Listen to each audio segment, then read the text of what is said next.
Ah non, mais quelle semaine, les copains! Bah ça. Ah, j'ai pris un abonnement Public Sénat. Ah, je me régale. Tu devrais pas faire BFM, hein, Safia, ça fait trop de mal, effectivement. Putain, on se quitte la semaine dernière, hein, on sait pas qui va être le nouveau Premier ministre, et on se retrouve cette semaine, et c'est le même. Enfin, c'est pas le même, c'est Le Cornu 2, le retour, le remake que personne ne demandait. Faire une suite alors que le premier n'a déjà pas marché, c'est osé. Enfin, je veux dire, c'est comme si tu demandais à Guillaume Canet de faire un nouvel Astérix. Non. Alors, le casting est différent, c'est un nouveau gouvernement, c'est aller hyper vite, moins de 24 heures. Même Mediapart craque, tu sais, sur la jambe, on peut pas suivre, on n'a pas fini de publier les casseroles du premier. Alors, on a découvert plein de nouveaux noms. Enfin, j'essaie d'utiliser ça. Françoise Gatel, Monique Barbu, Jean-Pierre Farandou. Et c'est vrai que ça sonne nouveau. Oui. Monique, Françoise, Jean-Pierre.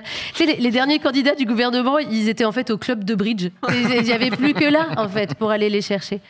D'ailleurs, Jean-Pierre Farandou, l'ex-patron de la SNCF, première prise de parole en tant que ministre du Travail. La réforme, après, voilà, je crois que le Premier ministre l'a dit, on n'est pas sourd, on n'est pas autiste. Et c'est l'accident. Aïe, aïe, aïe, aïe, aïe, aïe, aïe. Ah, il a déraillé avant même de quitter la gare, quoi. Faut dire que c'est un vieux modèle, Jean-Pierre, le moteur à charbon. Une dernière ou pas? Non. Il n'a pas pris le train de la modernité. Bon, allez, on enchaîne. Il y a aussi le ministre de la Ruralité, Michel Fournier, que vous avez reçu sur Backseat il y a 3 semaines. Le pif que t'as eu, Jean. Ah là là. Ah non, mais attends, tu l'as vu avant tout le monde. Eh oui. Mais même lui, il l'avait pas vu venir. J'ai appris ça dimanche soir. Hein. Comment ça? T'apprends dimanche soir. À la télé? J'ai tutoyé les gens. Que vous êtes nommé ministre? Oui. Ouais. À Macron, l'a même pas appelé, quoi. Tu sais, il s'est dit, non, ministre de la Ruralité dans les Vosges, il doit pas avoir le téléphone, le gars. Et maintenant, ces ministres sont partis pour rester, quoi. Et oui, parce que Sébastien a sauvé son petit boule aujourd'hui. Enfin, non, Bruno et Olivier ont sauvé le petit boule de Seb aujourd'hui. Je pense que c'est comme ça qu'il faut le formuler. Ça n'a pas de sens, parce que Bruno Retailleau quitte le gouvernement et il vote pas la censure. Et Olivier Faure, il rentre pas au gouvernement et il vote pas la censure. Bref. Tout ça parce que Le Cornu lui a promis de peut-être réfléchir à l'éventualité d'une possibilité hypothétique d'une suspension de la réforme des retraites pendant 18 mois. Je recommande. Qu'est-ce qu'il est nul en négociation, Olivier. Ouais. Ah putain, Olivier, dans une brocante, il est capable de payer le prix neuf. Et il achète un Minitel, quoi.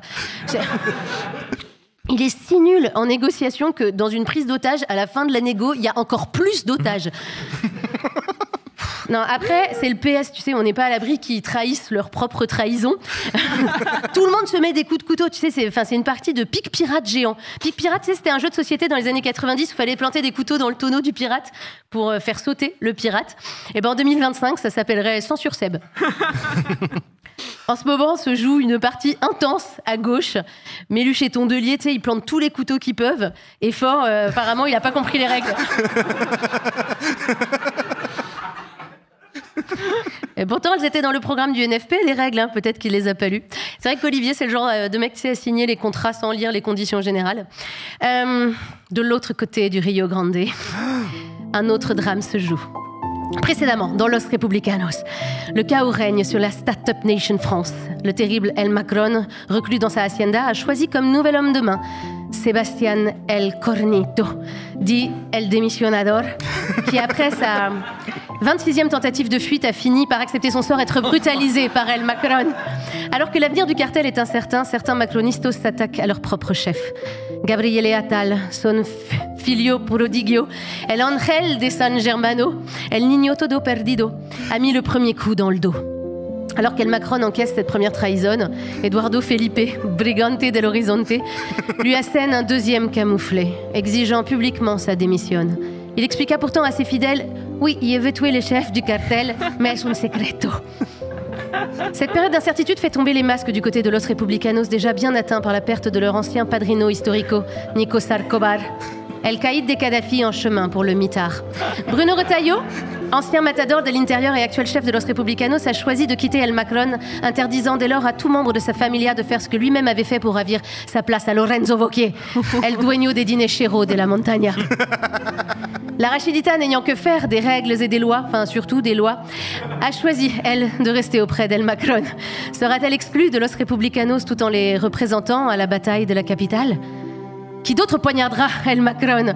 Et enfin, Sebastián El Cornito réussira-t-il à fuir le donjon d'El Macron? Vous le saurez en regardant la suite de Los Republicanos. Bravo Adèle. Merci, juste...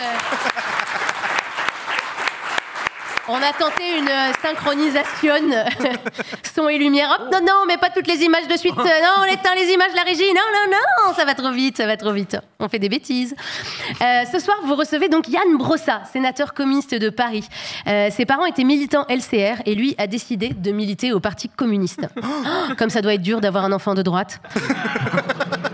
Alors pour tous ceux qui ne connaissent pas la gauche-gauche, c'est-à-dire tout le monde sauf Usul, je pense, le PCF par rapport à LCR, c'est comme si tu annonçais à tes parents zadistes que tu travailles chez Nature et Découverte. Je pense que c'est un bon résumé ou pas? Ça marche. Merci, validé par Usul. Ian Brossat est porte-parole du parti. Ça veut dire qu'il doit aller sur tous les plateaux télé et les radios où le parti est invité. Après, c'est le Parti communiste. Yann, il risque pas le burn-out, ça va. Enfin, je veux dire, il va pas se faire les croisés. En plus, il partage le taf avec 4 autres porte-paroles. Enfin, je veux dire, 5 sur un job qui est déjà pas... Enfin, disons qu'on n'est pas sur de l'emploi fictif, mais pas loin, quoi. Mais qui croyait... Pardon, moi qui croyais que Fabien Roussel défendait le travail, le pauvre, trahi par ses porte-parole, j'y arrive pas, là, voilà, je vais arrêter de mettre du popcorn dans les dents. Ian Brossat est également candidat à la mairie de Paris en 2026, et cette fois-ci, il y va tout seul, sans union avec le reste de la gauche. Pourquoi ? Non mais il y a une règle interne chez les communistes, interdiction de dépasser 2% aux élections. Dans une interview, il partage sa passion musculation. Alors c'est courageux, moi je trouve, d'expliquer à des ouvriers que lui, s'il porte des choses lourdes, c'est pour le plaisir. Il dit, si je ne fais pas 5 séances par semaine, je culpabilise. Non mais qui a le temps de faire ça? Je veux dire, à part les 4 autres porte-paroles du PCF. Tiens, vraiment... Yann explique que la musculation lui apporte force et endurance à tout précieux pour affronter ses journées bien remplies. Ouais, franchement, c'est une partie de molki par semaine, ça suffit pour avoir l'endurance nécessaire pour 1/5 de porte-parole du PCF. Et puis, c'est là que j'ai découvert cette photo. Alors, ceci n'est pas un photomontage, je répète, ceci n'est pas un photomontage. Non, c'est Yann in shape. Alors, attendez, non, je parle pas du physique, parce que moi, je veux parler du message sur le t-shirt. Oui, j'étais en train de lire ça. Discipline is not a dirty word. Mais quoi? Mais ça va pas, c'est pas un gros mot, la discipline communiste, la discipline... Non, mais pourquoi pas le goulag? C'est pour ton bien. Ça va pas la tête. Non, la discipline de parti, c'est tout le monde, la discipline de vote. Ouais. Après, Yann, peut-être, il parle pas anglais, il a fait russe LV1, tu vois, donc... Non, mais il faut dire que ça sonne vachement quand même plus comme travailler plus pour muscler plus. Alors, quitte à reprendre, franchement, les idées de la droite, moi, je recommande d'aller jusqu'au bout, quoi. Tu casses, tu répares, tu salis, tu nettoies...